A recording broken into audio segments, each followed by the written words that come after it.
Et Dieu vous bénisse dans le nom puissant de Jésus, notre Sauveur, le merveilleux, notre Roi. Moi, je l'appelle la Majesté quand je viens dans sa présence.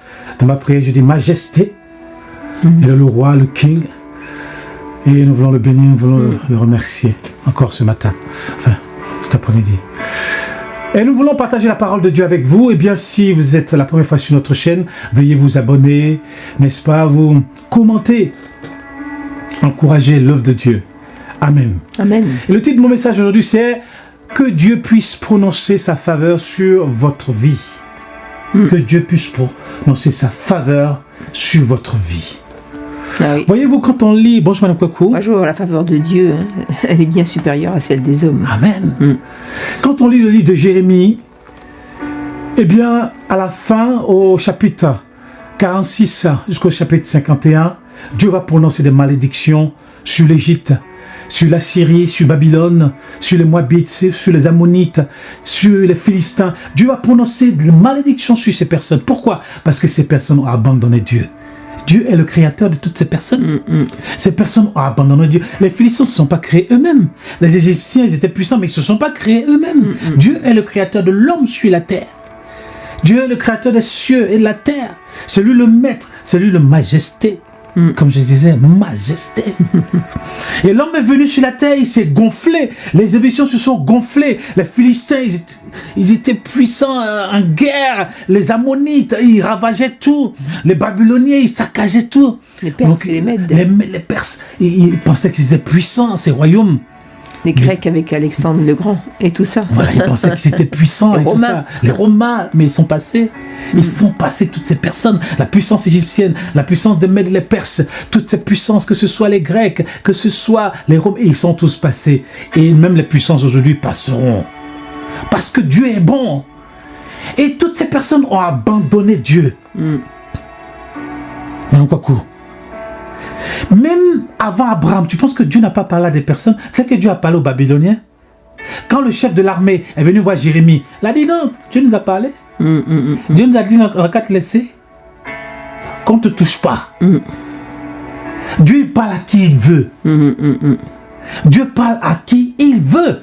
Même au pharaon. Même au pharaon, tu penses que Dieu ne lui a pas parlé? Dieu a parlé au pharaon. Bien sûr, quand Dieu a parlé à Nebuchadnezzar, tous ces gens, Dieu leur a parlé. Quand pharaon avait pris la femme d'Abraham, il lui a parlé. Oui.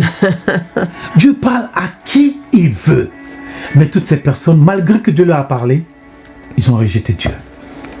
Que ce soit les Babyloniens, que ce soit les Égyptiens, que ce soit les Assyriens, que ce soit les Moabites, toutes ces personnes, les Philistins, toutes ces personnes. Tu penses que Dieu n'a jamais parlé aux Philistins? C'est vrai qu'ils combattaient ça. Mais tu penses que Dieu n'a jamais parlé aux Philistins? Mais ces gens ont rejeté Dieu. Même moi, j'avais un livre, d'ailleurs c'est bizarre, je ne l'ai plus. Et j'avais un livre très intéressant qui parlait justement des peuplades très anciennes. Et il y avait des signes que Dieu leur avait parlé. Bon, il y avait pas, c'était avant que Jésus-Christ arrive, mais c'était vraiment intéressant parce qu'on voyait que le Seigneur a parlé aussi à des peuples. Bien sûr. Tout n'est pas marqué, des fois, il ne faut pas être des extrémistes, dire oui, tout est dans la Bible. Oui, mais il y a plein de choses que Dieu a faites qui n'a pas écrit dans sa parole. Est-ce que tu penses que même avant que les Européens arrivent en Afrique, tu penses que Dieu ne parlait pas aux Africains?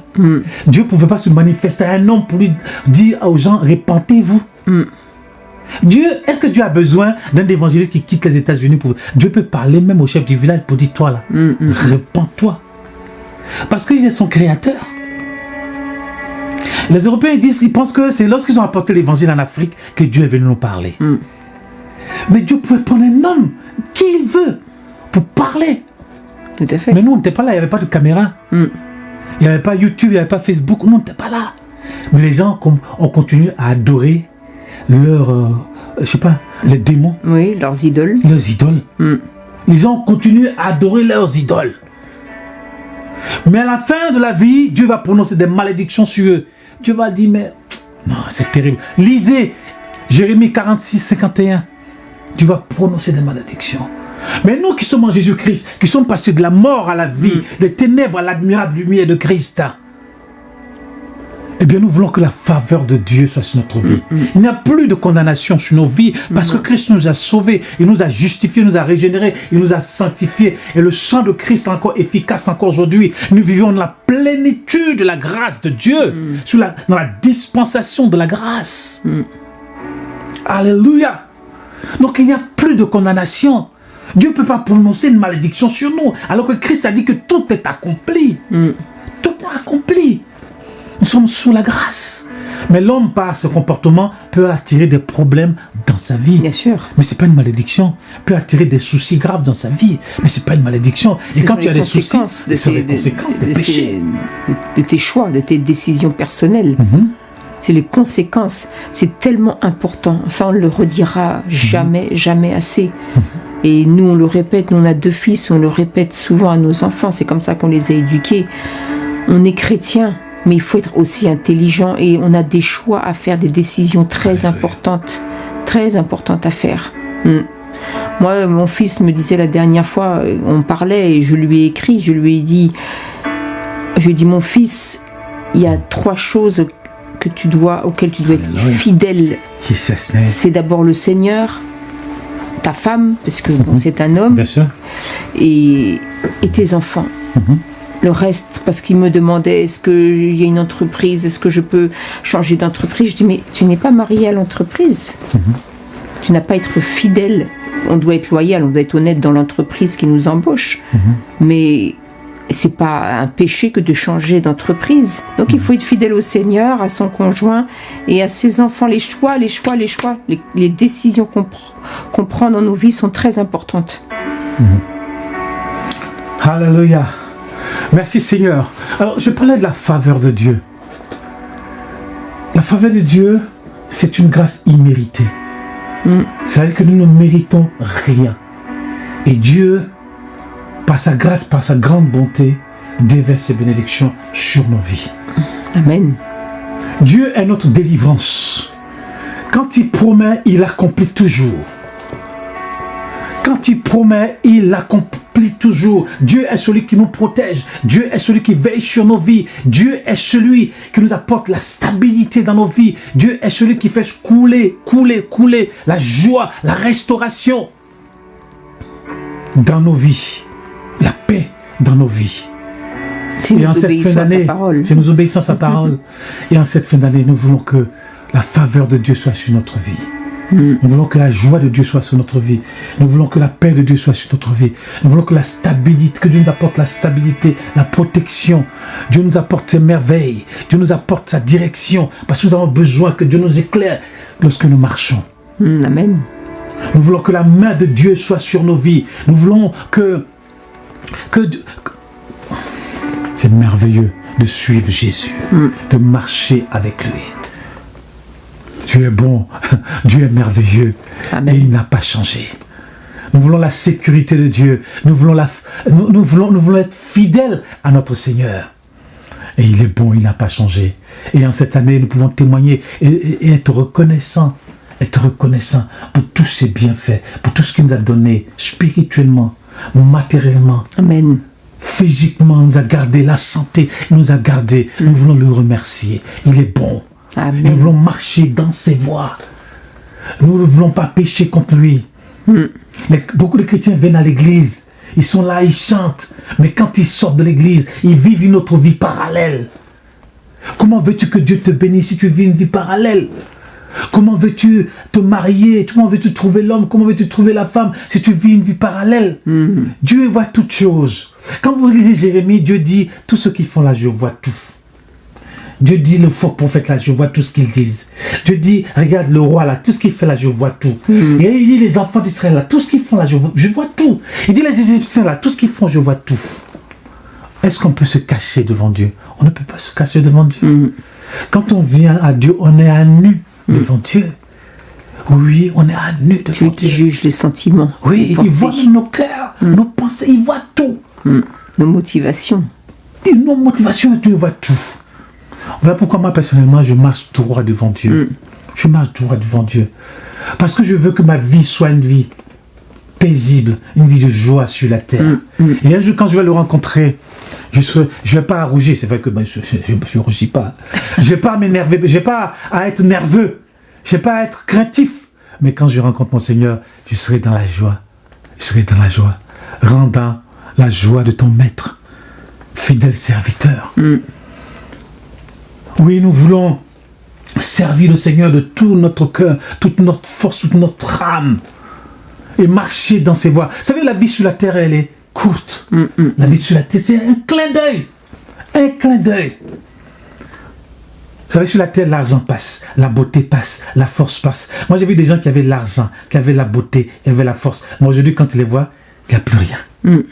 La beauté est passée. Il y a des gens même qui sont des stars. Aujourd'hui, tu les vois, toi-même, tu cours. Toi, te cacher. Aujourd'hui, tu les vois même, il y a des scènes qui sont tenus de clochards à Los Angeles. Ils n'ont plus rien. Tout ça, ça passe. Mais il n'y a que ce Dieu qui demeure. Le même hier, aujourd'hui et éternellement. Nous voulons marcher et satisfaire Dieu et être reconnaissants envers Dieu. Nous voulons être bons dans les voies du Seigneur. Tu as quelque chose à dire? Tu veux dire quelque chose? J'écoute. Le Seigneur est merveilleux. Lisez Jérémie, vous allez voir comment Dieu est merveilleux. C'est vrai que ça n'a pas été un prophète, le prophète Jérémie, ça n'a pas été facile son ministère. Son ministère a été très dur. A été très dur parce qu'à cette époque, les enfants de Dieu faisaient ce qui était mal aux yeux de l'Éternel. Il fallait leur parler. Et les faux prophètes venaient et disaient n'importe quoi. Ils disaient, et les gens écoutaient. Les gens écoutaient ce que le faux prophète disait. En fait, le ministère de Jérémie, c'était de remettre un jugement sur le peuple, de voir le peuple, et le Seigneur dit, qu'est-ce que tu en penses? Et Jérémie, il a dit ce qu'il voyait, il a dit, c'est que des endurcis, des rebelles. Mais aujourd'hui, ça n'a pas changé. Hein. Beaucoup sont des endurcis, des rebelles, des désobéissants. C'est vu dans l'iniquité et dans la désobéissance. C'est pas facile, hein. L'homme n'a pas changé. Hein. Et comment voulons-nous que Dieu nous bénisse dans tout cela? Si la personne vit dans l'iniquité, si la personne vit dans des choses qui ne glorifient pas Dieu, comment voulons-nous que Dieu nous bénisse? Comment Dieu? Et après, nous avons les conséquences de nos vies. Dieu ne prononce pas de malédiction sur nos vies, parce que nous vivons la grâce du Seigneur. Mais les gens, ils ont les conséquences dans leur vie. Moi, quand des fois, je vois des personnes, 10 ans, 20 ans, 30 ans, mais rien n'a changé dans leur vie. Qu'est-ce qui s'est passé? Les gens ne se posent pas de questions sur leur vie. Comment se fait-il que Dieu m'a abandonné? Dieu, il ne pense pas à moi. Les gens pensent que Dieu est fou. Dieu n'est pas fou. Dieu voit toutes choses. Dieu voit tout. Il entend tout. Quand on lit Jérémie, on a l'impression que Dieu même il est assis là et il voit tout. C'est incroyable. Dieu est merveilleux. Et il vit en nous par son Saint-Esprit. Encore puissant encore. Avant, il ne vivait pas dans les Hébreux. Donc, il avait sa présence, mais maintenant il vit en nous par son Saint-Esprit. Il vit avec que le Saint-Esprit est en nous, il demeure en nous. Donc c'est encore même plus puissant encore. Tu n'as même pas à te cacher, parce qu'il voit tout. Dieu est merveilleux. Donc apprends à marcher dans tes voies, dans les voies du Seigneur, pardon. Apprends à obéir à la parole de Dieu. Lis la parole de Dieu. Les gens, en Afrique, les gens jeûnent, même maintenant, les gens jeûnent, ils prient, ils jeûnent et prient, mais leur vie ne change pas. Pose-toi des questions, mon frère.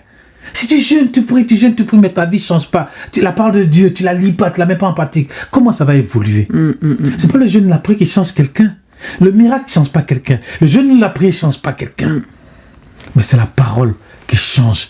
La foi vient de ce qu'on entend, et ce qu'on entend vient de la parole de Dieu. C'est ça. Il faut que les pensées changent. Alléluia. Il faut que toute notre mentalité change. Parce que quand on vient à Christ, on a une certaine mentalité. On a eu une éducation, on a eu un environnement, on a eu un passé. Mais il faut que notre mentalité soit complètement transformée par la parole. Amen. Oh, ça ne se fait pas du jour au lendemain. Ça peut mettre du temps. Mais moi, ce que je peux vous encourager, frères et sœurs, c'est que quel que soit le temps que ça mettra, si vous êtes décidés, si vous êtes déterminés, votre mentalité, votre façon de penser va complètement changer. Et même toute votre culture, votre éducation, vous ne la transporterez plus comme un lourd bagage.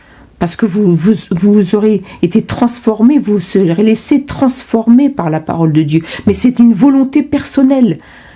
On a à agir aussi, nous, personnellement. C'est une volonté personnelle. Il faut des fois s'arrêter, il faut des fois réfléchir et demander et crier à Dieu pour qu'il nous change, pour qu'il nous transforme, pour qu'il nous change, pour qu'il nous transforme. Ça ne se fera pas facilement non plus. Des fois, c'est long et c'est pas facile. Et Dieu va utiliser des personnes. C'est pas un ange qui va venir te parler ou comme dit le fer aiguise le fer. C'est pas un ange qui va venir, mais c'est vraiment aussi par des personnes, par des circonstances que le Seigneur va te changer, te transformer. Alléluia. Amen. Et bien que Dieu vous bénisse sur ces paroles que nous venons de vous apporter. Et bien que Dieu bénisse votre affaire, vos business, votre travail, ce que vous êtes en train de faire, vos études. Et bien que Dieu vous bénisse dans votre famille, dans le nom précieux de Jésus, notre Sauveur. Amen. Amen. Amen.